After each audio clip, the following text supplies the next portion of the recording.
सहस्त्रमुख रावण, तुम्हारे कारण अयोध्या की भोली भाली प्रजा के मन में असुरी सोच का पाप पनपा। तुम्हारे कारण मुझे मेरे अर्धांग से, मेरे प्रभु से, मेरे श्री राम से दूर होने पर विवश होना पड़ा। पग पग पर तुमने मुझ पर, मेरे पुत्रों पर प्रहार किया, किंतु तुम असफल रहे। हमारे तन भले ही पृथक हुए, किंतु सिया राम के मन को भिन्न करने में असफल रहे तुमने हर नारी का शोषण और दमन के चक्र चलाए, परंतु तुम सफल नहीं हो। तुम हार गए सहस्त्रमुख, तुम्हारी मंशा ध्वस्त हुई और आज तुम्हारे प्रयासों के साथ साथ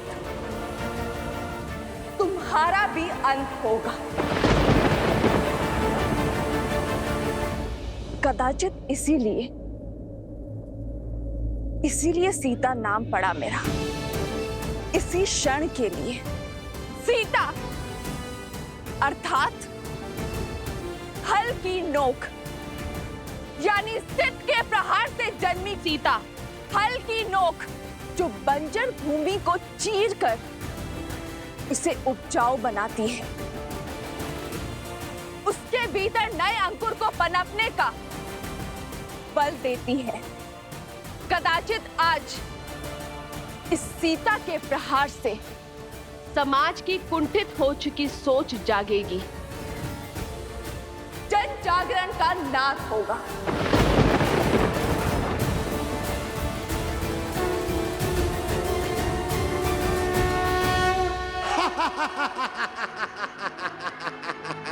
अद्भुत, अद्भुत है ये क्षण, ये घड़ी, ये काल, क्योंकि आज सहस्त्रमुख रावण ब्रह्मा के वरदान को भी मिथ्या सिद्ध करेगा। आज अंत कौन किसका करेगा, ये पूरा संसार देखेगा। भूमि से जन्मी सीता को भूमि में ही गाड़ दूंगा मैं।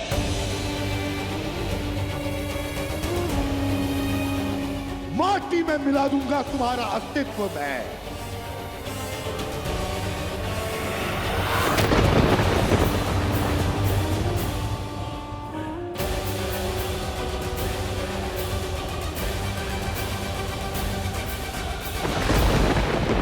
प्रभु, माता संकट में है। जब मन से हर भय, हर संदेह को दूर कर नारी अपने संकट के समक्ष खड़ी होती है, तो किसी भी शक्ति में उसे हराने का बल नहीं होता। हनुमान, आज सीता जनक पुत्री नहीं, भूमि नंदिनी है। वो राम संगिनी नहीं, वो पाप नाशिनी है। जो नारी शीतल पावन सी है, वो बार बार प्रताड़ित करने पर भयावह आंधी भी बन सकती है। हे माँ गौरी, मुझे शक्ति दीजिए माँ गौरी।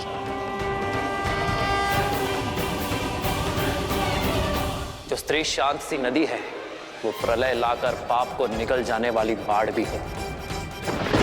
जो नारी कुला आगे बढ़ाती है, वो नारी संहार भी कर सकती है।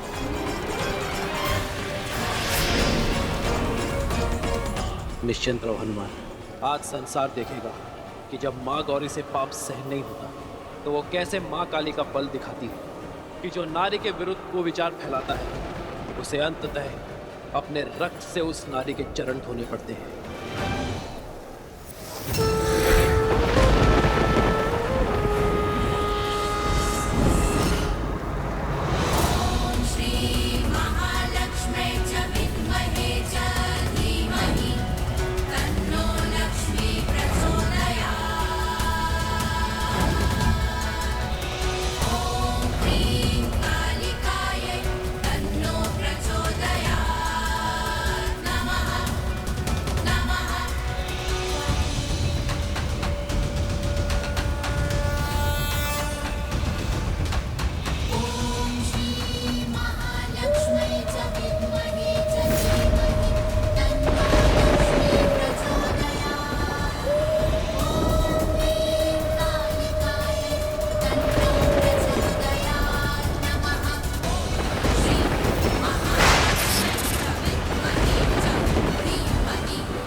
तुम्हें तब भी चेताया था जब तुमने अपनी मर्यादा की सीमा को पार करने की चेष्टा की थी, किंतु तुमने अपना मार्ग ना बदला। आज तुम्हारे अंत के साथ अधर्म के उस अंतिम अस्त्र का भी अंत हो जाएगा जो व्यक्ति की सोच को दूषित करने की मंशा रखता है। तुम्हारी मृत्यु आने वाली कई युगों के लिए उदाहरण बनेगी, संसार को सिखाएगी कि यदि भक्ति बिगड़ जाए तो वो रावण और उसके भाई सहस्त्रमुख का रूप ले लेती है। व्यक्ति की शक्ति को अधर्म की आंधी में झोंक देती है और जो धर्म के विरुद्ध होते हैं उन्हें उनके अपराध का दंड देने के लिए वही शक्तियां दुष्ट के अंत का मार्ग खोज लेती हैं। स्मरण करो वो श्राप जो तुम्हारी पुत्र वधु ने तुम्हें दिया था। आज मैं पद्मा अपने संचित सभी पुण्यों के बदले आपको श्राप देती हूँ कि जिस नारी को आप खिलौना समझते हैं वही आपका अंत करेगी।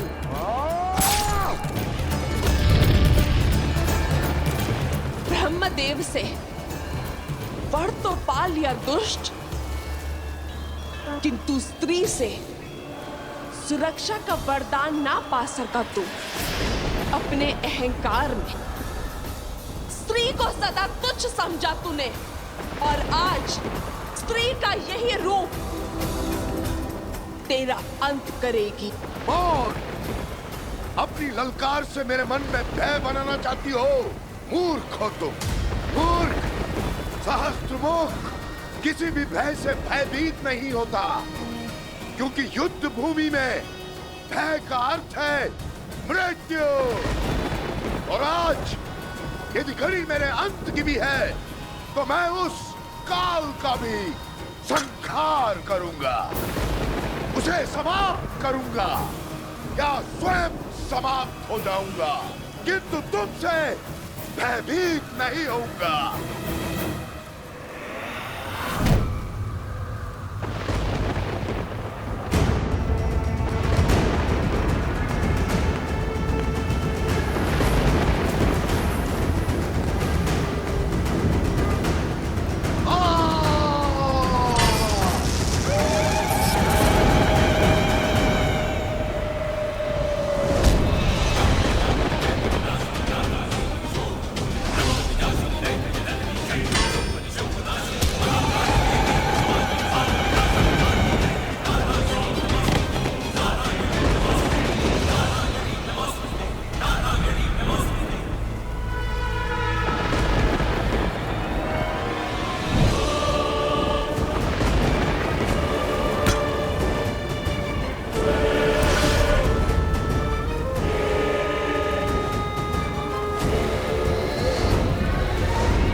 ये प्रकृति के प्रलय की ओर बढ़ रही है।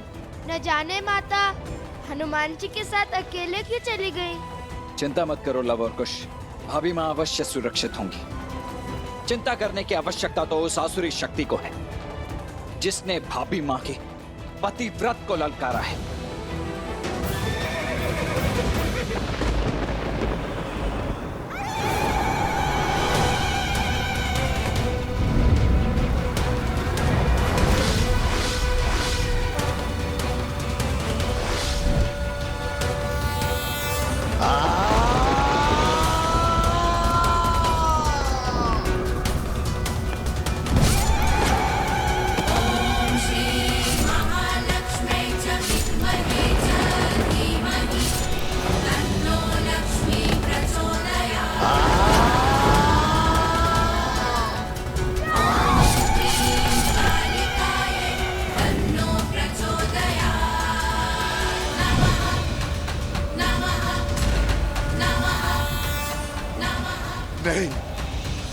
तुम मेरा अंत नहीं कर सकती।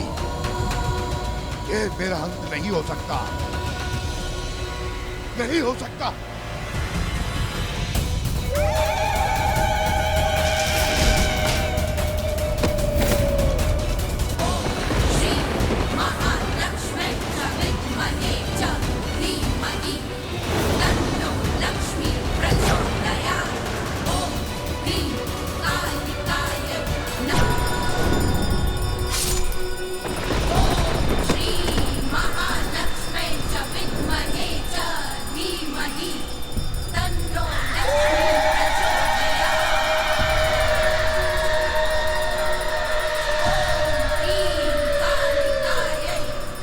सीते,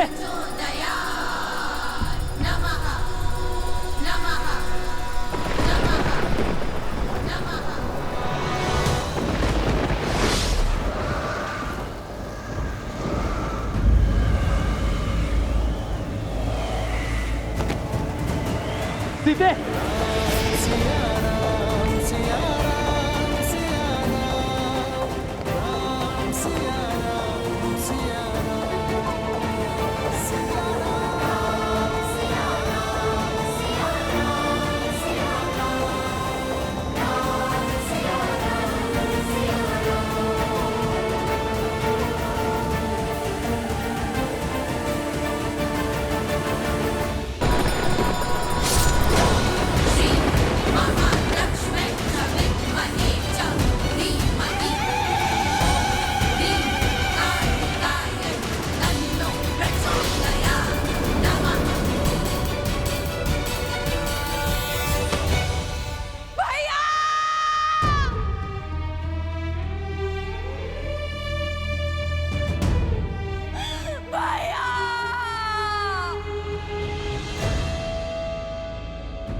नहीं, मैं सिया राम का मिलन बिल्कुल भी नहीं होने दूंगी।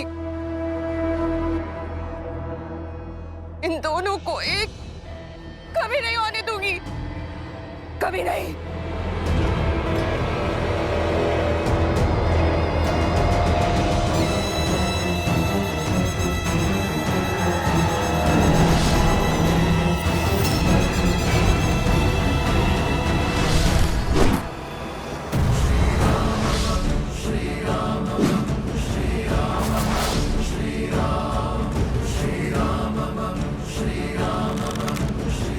सावधान शूर्पणखा।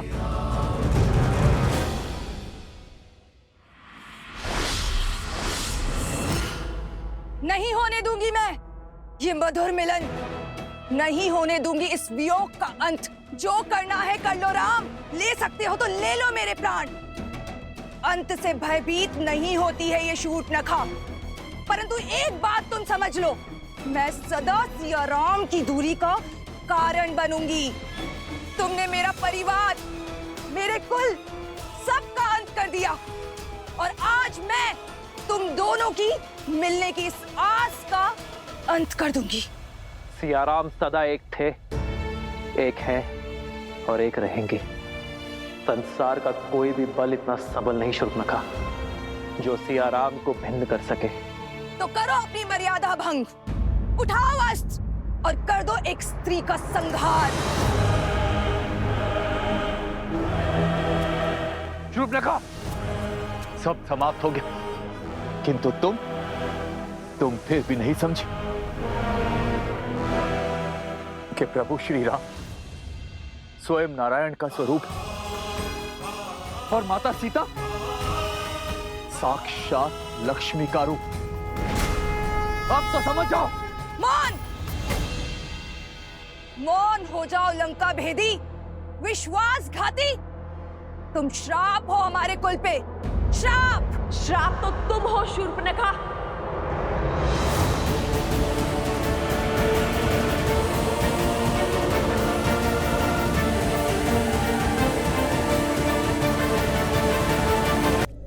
केवल अपने कुल के लिए नहीं, इस संपूर्ण समाज के लिए।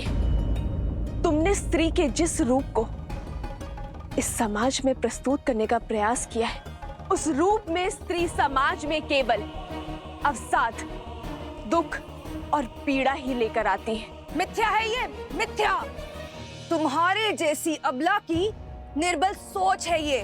निर्बल तो वो होता है जिसके मन को प्रतिशोध की चोट कचोटती है। तुम अपने प्रतिशोध की पूर्ति के लिए अपने पूरे कुल के अंत का साधन बनी। इस यात्रा में अपने पुत्र, अपने भतीजे मेघनाथ, अतिकाय, अपने भाई खरदूषण, कुंभकर्ण, दशानन रावण के अंत का साधन बने। इस घोर संग्राम के बाद भी तुमने अपने भाई सहस्त्रमुख रावण को समझाकर उसका पथ बदलने का प्रयास नहीं किया, बल्कि उसे भड़काया और अपनी मलिन सोच और अपनी मलिन इच्छा की पूर्ति करने की चेष्टा करती रही। तुम जैसी स्त्रियां समाज में द्वेष उत्पन्न करती है, परिवारों के कलह का कारण बनती है, आने वाली पीढ़ियों का संहार करती है, आने वाली पीढ़ियों का सर्वनाश करती है। इस विध्वंस का सबसे बड़ा कारण तुम हो शूर्पणखा, तुम। इतना भोला मुख और मन कितना कुटिल। अपने शब्दों से महान बनने का स्वांग कर रही हो। ये विध्वंस, ये विनाश, इन सब का कारण मैं नहीं, तुम हो सीता, तुम। तुमने मारा है मेरे भैया को। दोषारोपण से स्वयं के पाप नहीं छुपा करते। और रही बात सिया राम के वियोग के, तो संसार में कोई ऐसा बल, कोई ऐसा छल नहीं जो हमें पृथक कर सके। और जब जब सिया राम भिन्न हुए तो किसी उद्देश्य के लिए हुए, और आगे भी हम अपने उद्देश्य की हर कसौटी पर खड़े उतरेंगे। और ये दूरी केवल हमारे तन की है। हमारे मन तो उसी दिन एक हो गए थे जिस दिन अग्नि को साक्षी मानकर हम विवाह के बंधन में बंधे थे।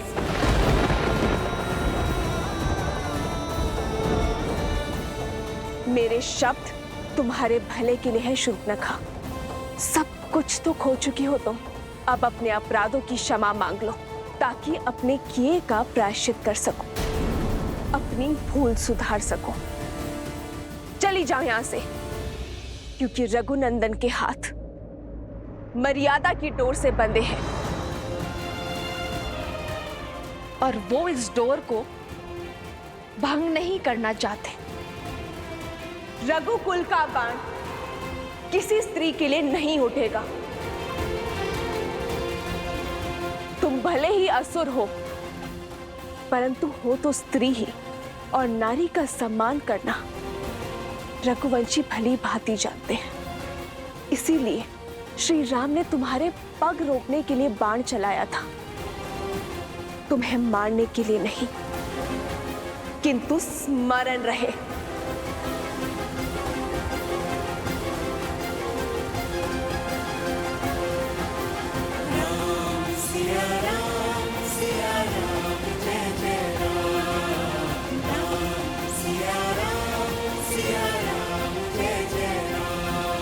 यदि पुनः तुमने रघुकुल पर कुदृष्टि डाली तो तुम्हारा संहार मैं स्वयं करूंगी।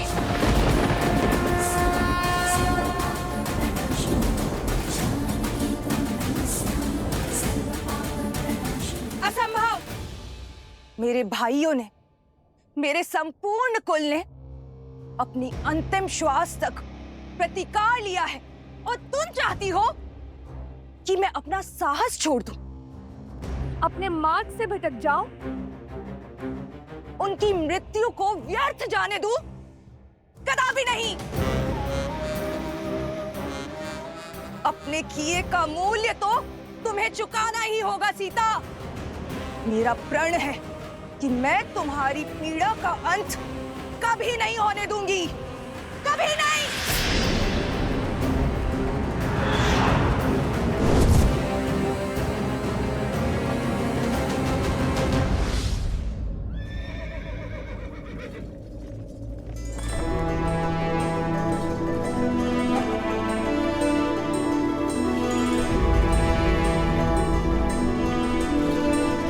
ये क्या? पिताश्री का रथ यहाँ। हनुमान जी भी तो हथियार लेकर आए थे ना माता को।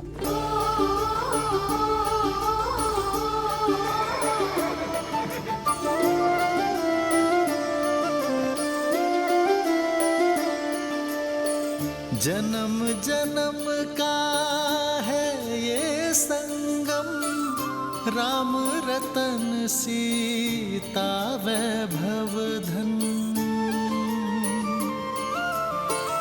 एक है पौरुष एक समर्पण, एक है रूप तो दूजा दर्पण। राम है लोचन, सीता का स्थान राम के चरणों में नहीं, राम है बादल, सीता वृष्टि राम के हृदय में है।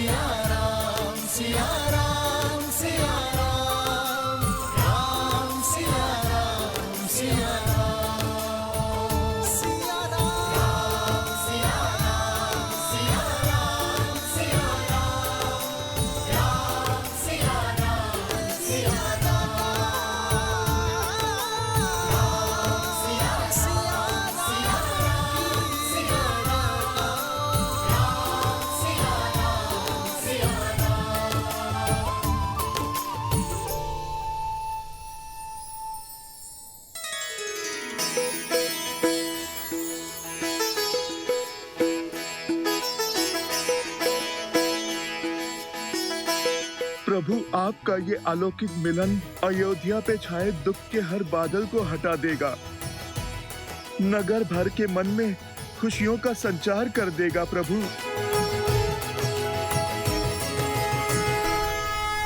माता पिताश्री,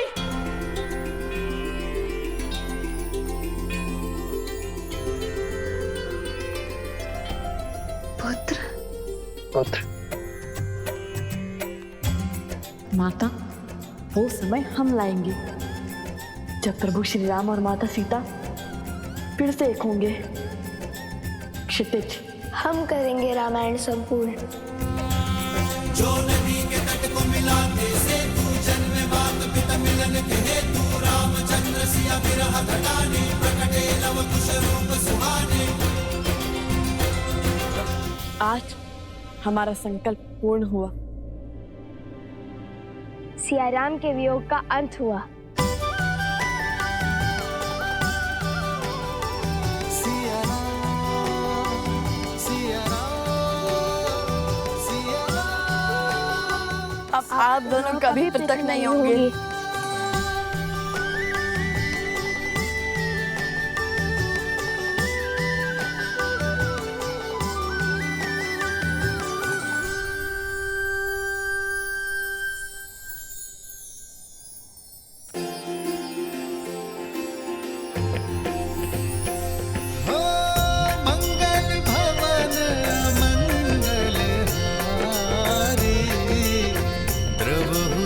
दशरथ अजर बिहारी।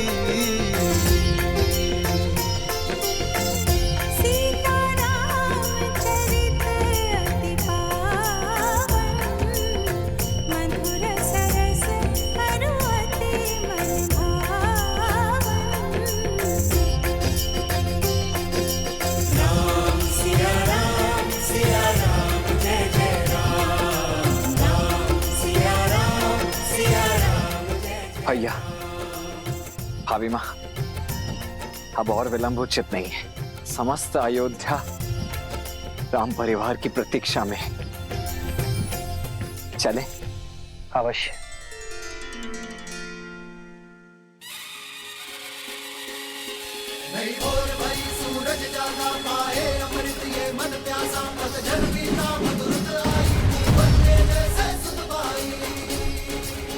आज रहो अयोध्या सारी, क्योंकि हमारे महाराज और महारानी जो पधार रहे हैं। राम जी सिया पधारे सरयू के किनारे, द्वार सजाओ संग साथिया, सौभाग्य जय सिया राम, जय सिया राम, जय सिया राम, जय सिया राम, जय सिया राम। पौने दिल कुमारी अवध वधू संसार की अब सीता माता, दशरथ नंदन रघुराय के गुण दस दिशाओं में हर घर गाता, हर घर गाता।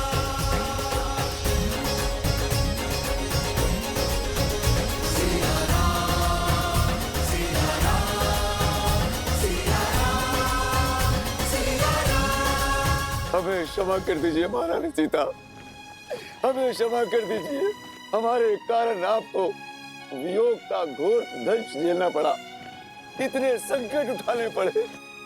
हमें क्षमा कर दीजिए महारानी सीता। महारानी हमें क्षमा कर दीजिए, हमें क्षमा कर दीजिए महारानी, हमें क्षमा कर दीजिए महारानी।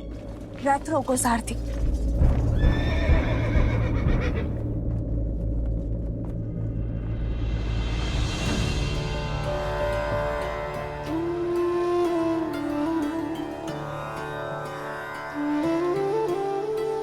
अरे ये क्या कर रहे हैं आप?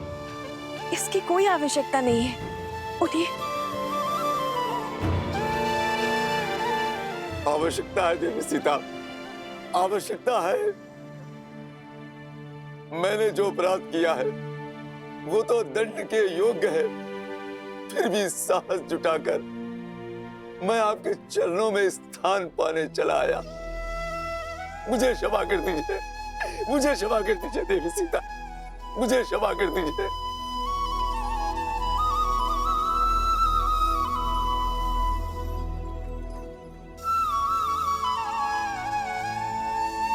जब आपकी पत्नी ने आपको क्षमा कर दिया है, तो मैं कौन होती हूँ आपको दंड देने वाली?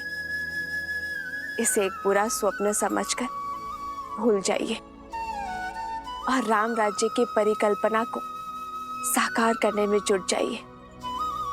शुभ घड़ी है, चलिए अपने आंसू पोंछिए, और आप भी। सिया राम, सिया राम, सिया जय जय राम। ये आंसू भी तो आनंद के हैं महारानी।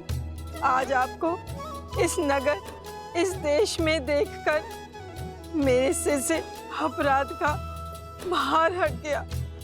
अब जब मैं प्राण त्यागूंगी, इस संतोष के साथ त्यागूंगी कि मैं आपके दुख का कारण तो बनी, किंतु आपको सुख में पुनः घर लौटते देखने की साक्षी भी बनी।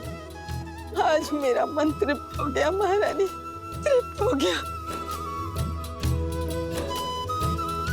आपने हम सब के कारण कितना कष्ट सहा। आपके त्याग से हम स्त्रियों को समाज में समान अधिकार मिला। आपके संस्कारों के कारण, आपके दोनों पुत्रों की सूझबूझ के कारण आज अयोध्या में स्त्रियों को अपना मूल्य समझ आया है। को स्मरण रखेगा।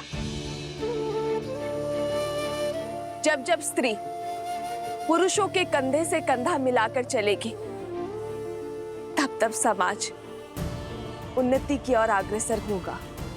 और जब जब पुरुष स्त्री के कंधों पर पांव रखकर उनका दमन करेगा, तब तब उन्नति की गति रुकेगी। एक योग्य बालक अपने परिवार को आगे लेकर जाता है, किंतु एक योग्य बालिका पूरे समाज को आगे लेकर जाती है। और ये सब नारियों के प्रयासों के कारण ही संभव हो सकता है। ये जो संस्कार आपने पाए, इस सीख को अपनी आने वाली पीढ़ियों को अवश्य देना। जय सिया राम, जय सिया राम, जय सिया राम, जय सिया राम।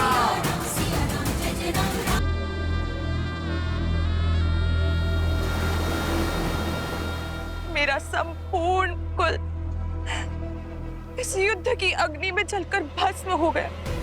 बलिदान तो सबने दिए, परंतु कोई भी अपने लक्ष्य से नहीं डिगा, और अब मैं भी नहीं डिगूंगी। तुम्हारा अंत नहीं कर सकती तो क्या हुआ, परंतु तुम्हें और सीता को जीवन भर की पीड़ा तो दे ही सकती हूं ना। तुम्हारे आने वाले कुल का नाश तो कर ही सकती हूँ राम।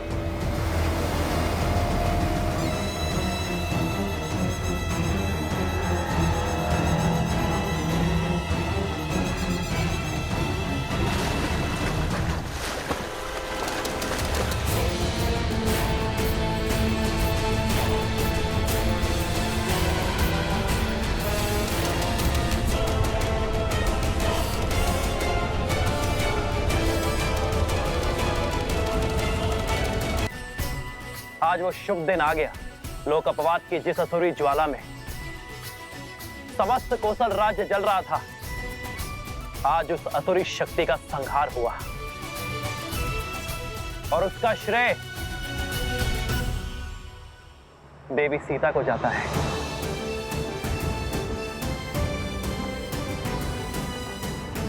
सीता ने न केवल एक महारानी के रूप में अयोध्या पर प्रहार करने वाली असुरी शक्तियों का संहार किया, बल्कि एक नारी होने के नाते नारी को उसके सम्मान का उपहार दिया।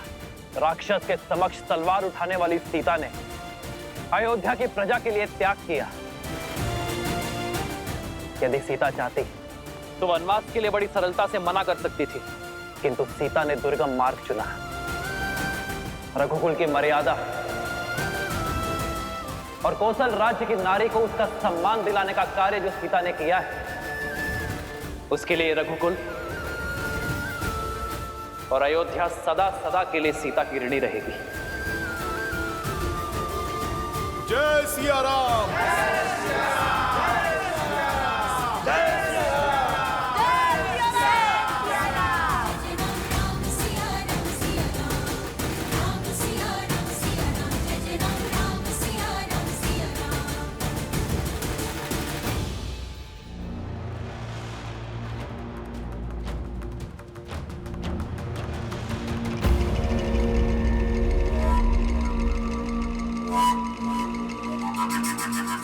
उठो पिंगलाक्ष, तुम्हारा तप पूर्ण होने का समय आ गया है।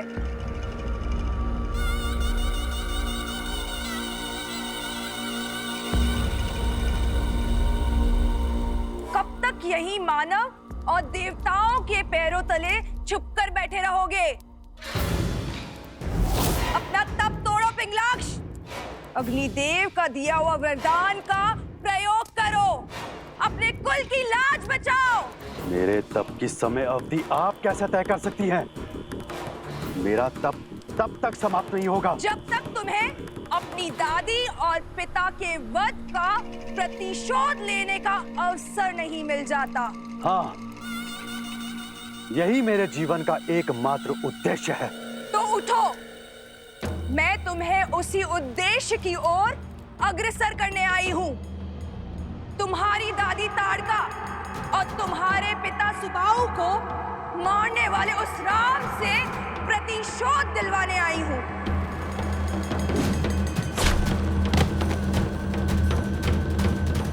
उस राम ने ही तुम्हारी दादी और पिता को मारा है, तुम्हारे जीवन में विध्वंस बोया। अब मैं तुम्हें प्रतिशोध लेने का अवसर देती हूँ, उसके पुत्रों को मारने का मार्ग बताती हूँ।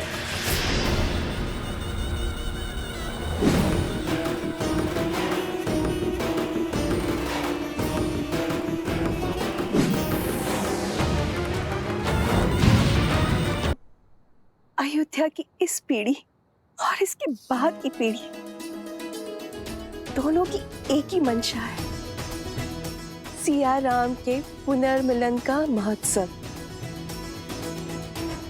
इनकी ये इच्छा पूर्ण करोगे ना? हाँ हाँ, महोत्सव तो होना ही चाहिए। हाँ अवश्य होना चाहिए। हाँ अवश्य होना चाहिए। अवश्य होना चाहिए।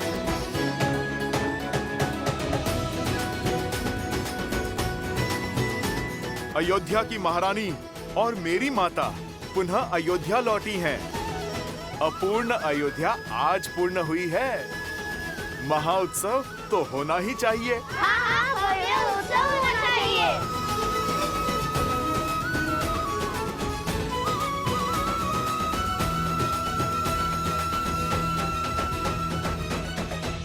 उत्सव होगा पुत्रो, अवश्य होगा।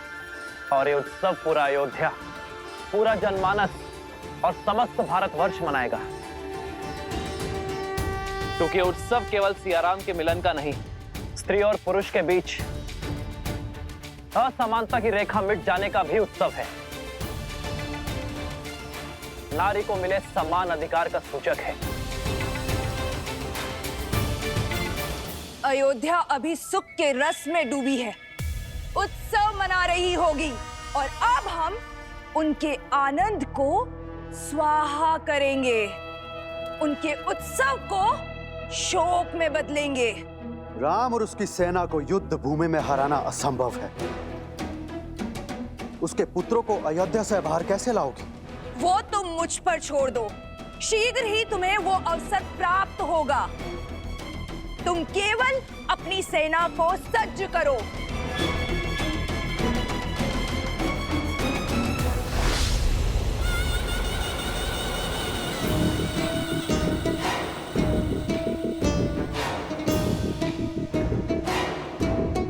जो अपने कुल का नाश होने का कारण बनी हो, उस पर विश्वास करना सरल नहीं।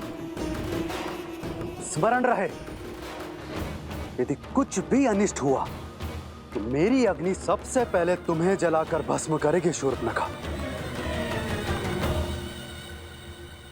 भैया मैं तो कहता हूं इस पुनर्मिलन के महोत्सव में राजा, महाराजा, संतगण और सभी ऋषियों को आमंत्रित किया जाए। ये उत्सव इतना बड़ा हो कि ये संसार आने वाली कई सदियों तक स्मरण रखे। अवश्य सभी को निमंत्रण भेजा जाए। पिताश्री, पिताश्री, हम स्वयं जाएंगे मिथिला नरेश को निमंत्रण देने। अवश्य पुत्र, किंतु इस बार मिथिला नरेश को नहीं, अपने नानाश्री को निमंत्रण देना। तो निश्चित रहा, अगली पूर्णिमा को अयोध्या में उत्सव होगा। पुरुषों और स्त्रियों के बीच के भेदभाव को समाप्त होने का और संसार से उस असुरी शक्ति का नाश होने का। जय सिया राम, जय सिया राम, जय सिया राम, जय सिया राम।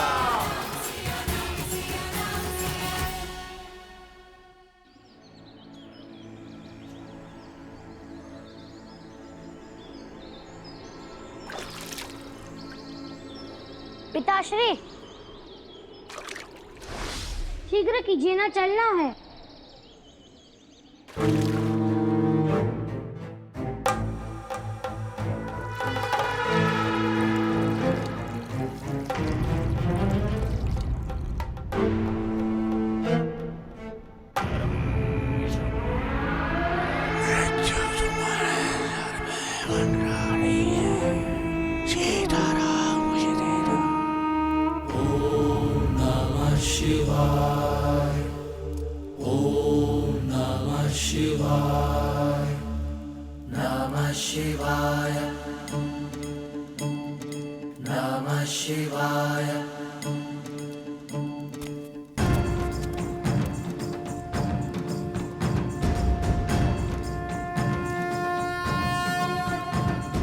मिथिला जाने को सच हो गए दोनों। ओम नमः शिवाय। मैंने, तुम बोलो।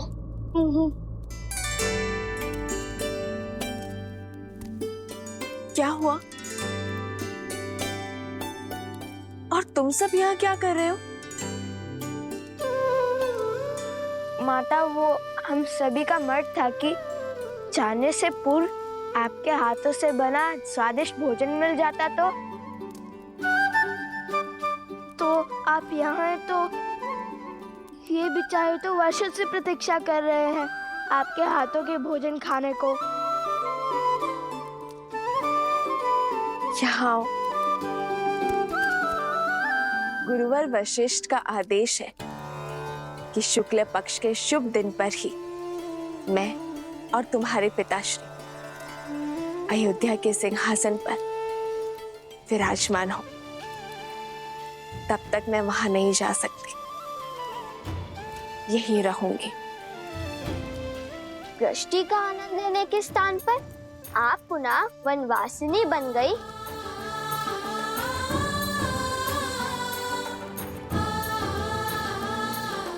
यदि मैं क्षण भर के लिए भी अयोध्या की महारानी का कार्यभार नहीं उठा सकती, तो मैं क्षण भर के लिए भी उस पद के साथ मिलने वाले सुख की अधिकारी नहीं हूं पुत्र। और यहाँ तो प्रश्न पूरे 16 पहर 2 दिवस का है। कितने उत्सुक थे आपके हाथ का भोजन ग्रहण करने के लिए। इतना सुना था हमने। जहाँ एक क्षण बिताना भी असंभव है, वहाँ 2 दिवस कैसे काटेंगे हम?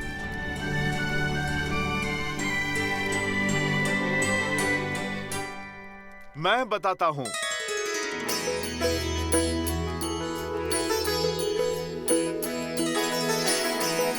हनुमान जी,